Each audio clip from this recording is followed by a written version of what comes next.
अध्यात्म विज्ञान कोई धर्म या संप्रदाय नहीं है, ये स्पिरिचुअल साइंस है जो कुदरत के कानून पर आधारित है। ये विज्ञान पूरे ब्रह्मांड के सभी रहस्यों को उजागर करता है और जीवन के सभी पहलुओं को समझने के लिए एक नई दृष्टि देता है। इसी को आर्ट ऑफ विजन कहते हैं, दुनिया को देखने की एक नई दृष्टि, जो अध्यात्म विज्ञानी परम पूज्य स्वामी श्री कमलेशानंद जी के निर्देशन में सनातन सत्य का अनुसंधान कर हमारे जीवन को प्रकाशित करे। जय सच्चिदानंद। हम एक ही बात होती है, कर्म का बोलबाला है। लोग कहते हैं कि जैसी करनी वैसी भरनी, जो आपने किया है वही आपको मिला, जैसा बोओगे वैसा काटोगे। कर्म को भारतीय संस्कृति में एज होल बड़ी प्रधानता दी गई है। दो रूप में, कार्य करने के रूप में भी है और भुगतान के रूप में, पुरुषार्थ के रूप में भी है और भुगतान के रूप में भी, यानी इसकी सर्वाधिक प्रधानता है। तो हम जैन धर्म की दृष्टि से अध्यात्म विज्ञान को जोड़कर से आपसे निवेदन करना चाहता हूं कि आप कहते हो ज्ञान दर्शन प्रमुख चीज है मुक्ति में जाने के लिए। तो जो हमारे कर्म, घाती कर्म, अघाती कर्म, दो तरह के कहे जाते हैं, तो ये क्या होते हैं, कितने प्रकार के होते हैं और किस तरीके से ये मोक्ष मार्ग में अवरोधक है और हमारे व्यवहार जगत में भी किस तरीके से पुण्य और पाप के रूप के अंदर हमारे सहयोगी होते हैं, कृपया पूरा खोल करके इसका विवरण दीजिए। आध्यात्मिक जगत में और जैन परिभाषा के मुताबिक मुख्यतः 8 प्रकार की कैटेगरी के कर्म है और 8 प्रकार की कैटेगरी के कर्म का मूल है अज्ञान। अज्ञान से जो 8 प्रकार के कर्म बनते हैं उसमें 2 कैटेगरी है, एक घाती कर्म और दूसरा अघाती कर्म। ये 2 नाम क्यों रखे गए, सबसे पहले ये जानो, घाती अघाती 2 नाम क्यों रखे गए? कर्म तो कर्म है। तो घाती कर्म का मतलब होता है आत्मा की अनंत शक्तियों को घात करने वाले मान्यता, वो घाती कर्म है। और वो घाती कर्म वो अज्ञानता का फाउंडेशन है। वो फाउंडेशन से अघाती कर्म बनते हैं, क्योंकि घाती कर्म वो भुगतान नहीं है डायरेक्टली। घाती कर्म से जो अघाती उत्पन्न होते हैं उससे भुगतान है। तो घाती कर्म का मूल अर्थ है कि आत्मा होते हुए भी आत्मा को न मानना। आत्मा के अलावा ब्रह्मांड कुदरत का, ब्रह्मांड और ब्रह्मांड की सभी अवस्था कुदरत की होते हुए भी उसको न मानना। तो आत्मा होते हुए आत्मा को न मानना वो ज्ञान आवरण कर्म। पूरा ब्रह्मांड और ब्रह्मांड की सभी अवस्था कुदरत की होते हुए भी कुदरत की न मानना, ये दर्शन आवरण कर्म है। तीसरा है मोहनीय कर्म। आत्मा में अनंत सुख ये उनका स्वभाव होते हुए भी इंद्रिय सुखों के पीछे सुख मान के प्राप्त करने के लिए दौड़ना, ये मोहनीय कर्म है। और ये 3 कर्म, ज्ञान आवरण, दर्शन आवरण और मोहनीय कर्म के कारण आत्मा और आत्मा की अनंत शक्ति और आत्मा का अस्तित्व होते हुए भी हम इसको न जान सकते हैं, न मान सकते हैं, न अनुभव कर सकते हैं। होते हुए भी इसको कहते हैं अंतराय कर्म। होते हुए भी नहीं दिखता है, शक्ति होते हुए भी अनुभव नहीं करते हैं, आत्मा शाश्वत होते हुए भी हम शाश्वत अवस्था का अनुभव नहीं कर सकते। इसको कहते हैं अंतराय कर्म। तो ये 4 घाती कर्म जो है, इसमें जो पहले 3 घाती कर्म है। ज्ञान आवरण, दर्शन आवरण, मोहनीय, इसका एक नाम है अज्ञान। और वो अज्ञान से आत्मा की अनुभूति का अंतराय है। अंतराय कोई सेपरेट कर्म नहीं, ये तीन है, वही तो अंतराय है। मगर ये ज्ञानावरण, दर्शनावरण, मोहनीय कर्म से जो अज्ञान रूपी तीन है, इससे नाम कर्म, गोत्र कर्म, वेदनी और आयुष्य कर्म बनते हैं, जिससे जन्म मरण होता है। तो उसको अघाती बोलते हैं, यानी आत्मा की अनंत शक्तियों को घात नहीं करता है, ये भुगतान के कर्म है। और ये केवल ज्ञान के बाद भी होता है, और इसीलिए उसको घाती बोलते नहीं है, ये सफरिंग के कर्म है। क्या है? सफरिंग। हाँ, यानी केवल ज्ञान हुआ तो भी सफरिंग तो रहेगा, इससे आत्मा से डायरेक्ट कोई मतलब नहीं है।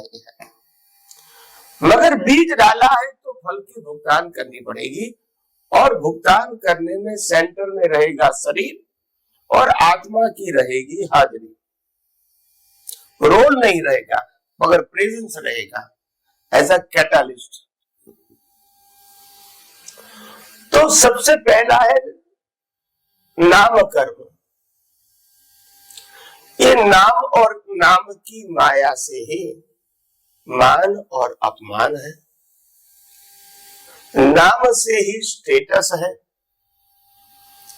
नाम से ही मालिकी है, नाम से ही कर्ता और भोक्ता है, नाम से ही जन्म, जीवन और मृत्यु है।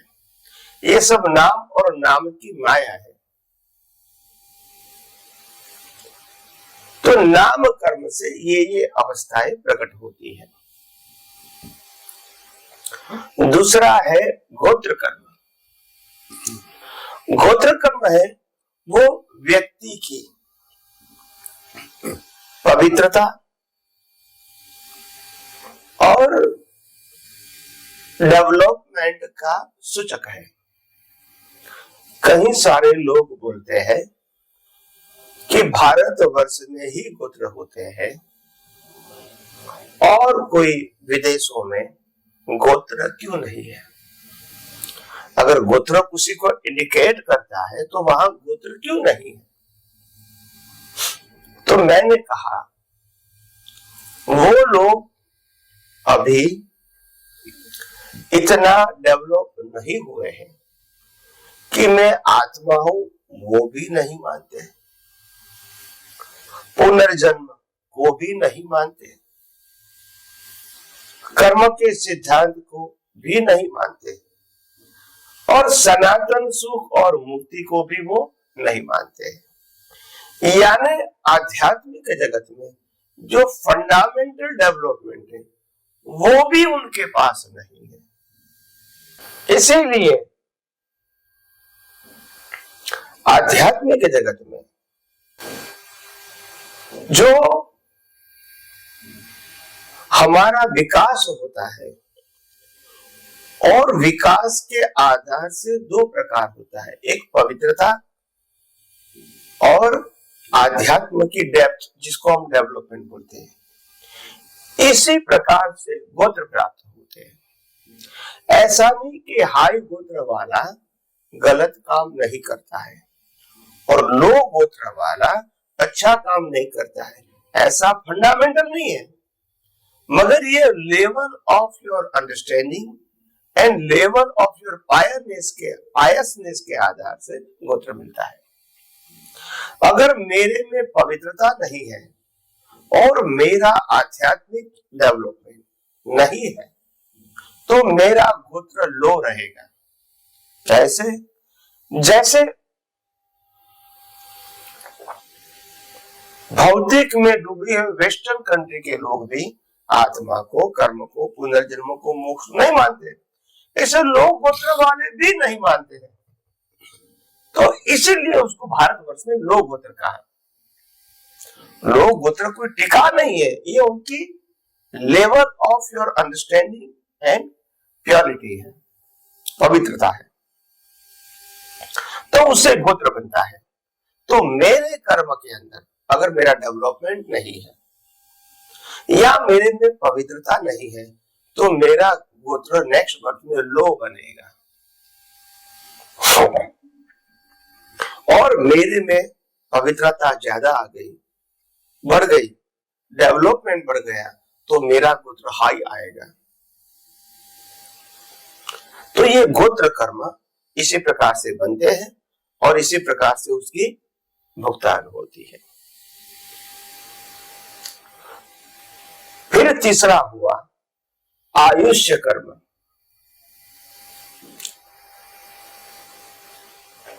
आयुष्य कर्म का मतलब आपको जितने भी कर्मों की भुगतान करनी है और वो कर्मों की लेंथ जितनी भी है तो टोटल कर्मों की length is equal to your आयुष्य कर्म। तो आयुष्य कर्म कर्म की भुगतान के लेंथ के ऊपर आधारित है। और चौथा है वेदनीय कर्म। वेदनीय कर्म का मतलब होता है भुगतान करना, जिसको हम साचा असाचा भी बोल सकते हैं, सुख दुख भी बोल सकते हैं,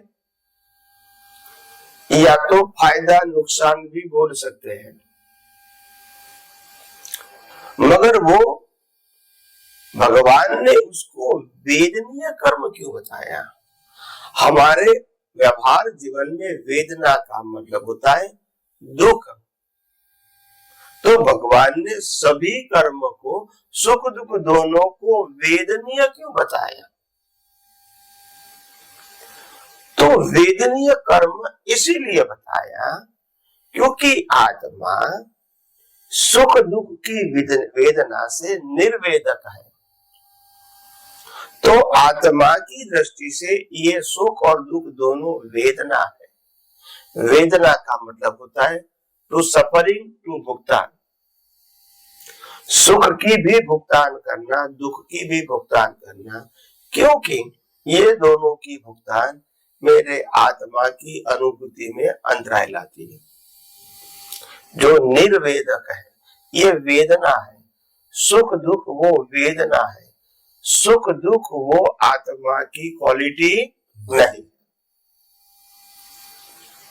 आत्मा निर्वेदक है, यानी विनाशी अवस्थाओं को वेदने वाला आत्मा नहीं है।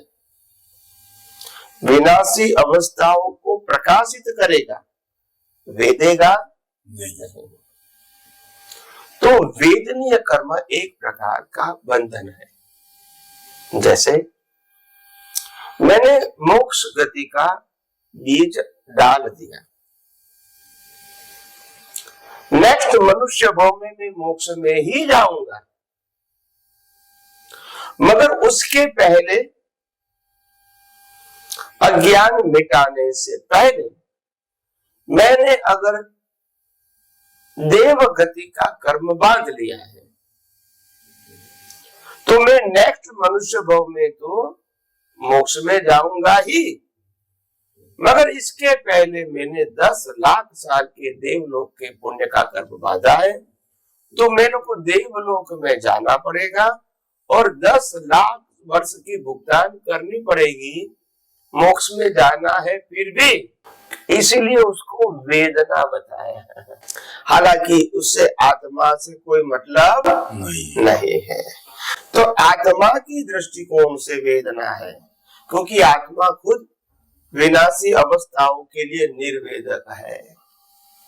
तो इसीलिए 4 घाती कर्म जो आत्मा की अनंत शक्तियां को घात करता है, होते हुए भी अनुभव में नहीं आने देता है, और अघाती कर्म जो घाती कर्म से कर्म के रूप में खड़े होते हैं, जो हमको मन वचन काया से भुगतान करना है। इसीलिए ये जो घाती कर्म है वो घाती कर्म आत्मा की अनंत शक्तियों को घात करता है, मगर अघाती कर्म आत्मा की अनंत शक्तियों को घात नहीं करता है, क्योंकि जो अघाती कर्म है नाम कर्म, गोत्र कर्म, वेदनीय कर्म और आयुष्य कर्म, ये तो केवल ज्ञान के बाद भी होता है, तो आत्मा से उससे कोई मतलब नहीं है, मगर सफरिंग करना पड़ता है। तो इस प्रकार से आध्यात्मिक जगत में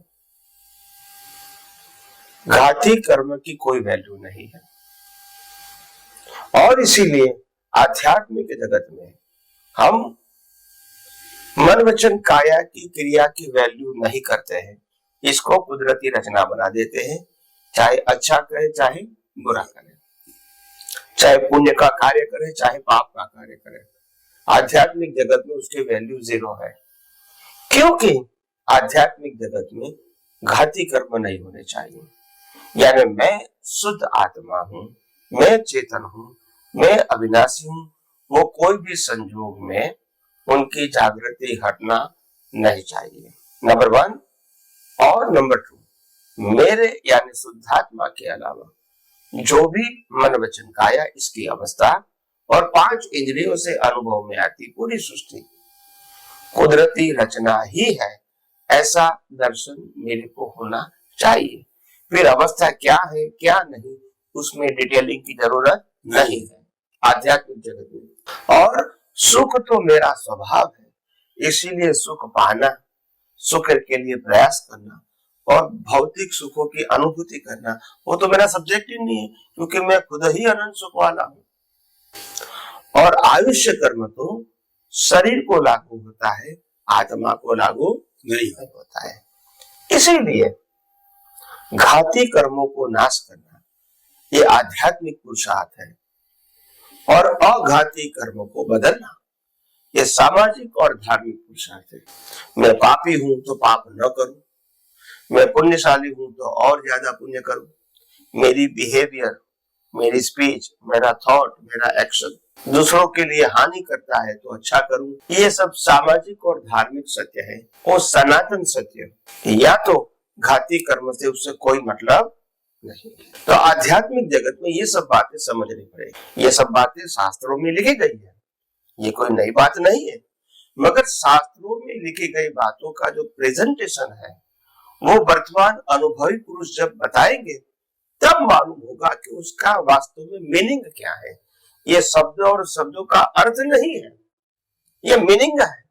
क्यों घाती कर्म की वैल्यू है, क्यों अघाती कर्म की वैल्यू नहीं है, दोनों कर्म है, तो इसीलिए दोनों की वैल्यू अलग अलग है। और आध्यात्मिक जगत में अगर घाती कर्म का क्षय हो गया, फिर अघाती कर्म कितने भी है, कितने प्रकार के हैं, कितने पावरफुल है, कोई वैल्यू नहीं है। तो इसीलिए अगर आपने केवल ज्ञान का बीज डालने के पहले अगर आपने नरगति का बीज डाला और साथ में नरक में गए तो भी आध्यात्मिक जगत में कोई वैल्यू नहीं है, बड़े नरगति में गए, भुगतान करनी पड़ेगी। मगर केवल ज्ञान का बीज डाला है, नेक्स्ट मनुष्य भाव में नरगति में से मनुष्य में जाऊंगा, उसी भाव में से मेरी मुक्ति हो जाएगी।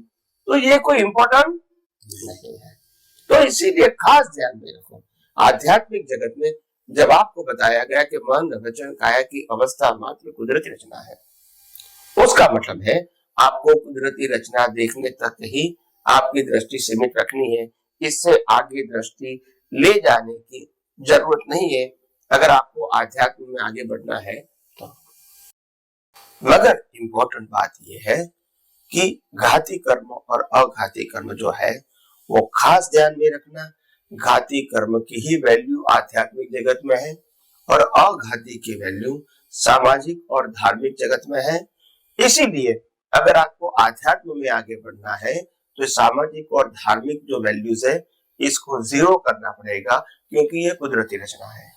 और अज्ञान जो मूल मिथ्या ज्ञान, मिथ्या दर्शन और मोहनीय के रूप में है, इसको मिटाना है, वो खास ध्यान में रखना है, ताकि आपको मालूम हुए कि पुरुषार्थ मेरे को कौन सी जगह पे करना है। नहीं तो क्या होता है, कई अवतारों से, किताबों के माध्यम से या धर्मगुरुओं के माध्यम से प्रकृति को सुधारने की ही बात करते हैं, भाव को सुधारने की ही बात करते हैं, दृष्टि को परिवर्तित करने की बात नहीं करते हैं। तो आइए हम सब आध्यात्म विज्ञान के माध्यम से घाती और अघाती कर्म की बात जिस प्रकार से हमने जानी है वो हमारे जीवन में समझने की, इसका उपयोग करने की और अनुभव करने की कोशिश करें और हमारा जीवन धर्ममय, मंगलमय और मुक्ति की ओर आगे ले जाने वाला बने। तो आपने बहुत सुंदर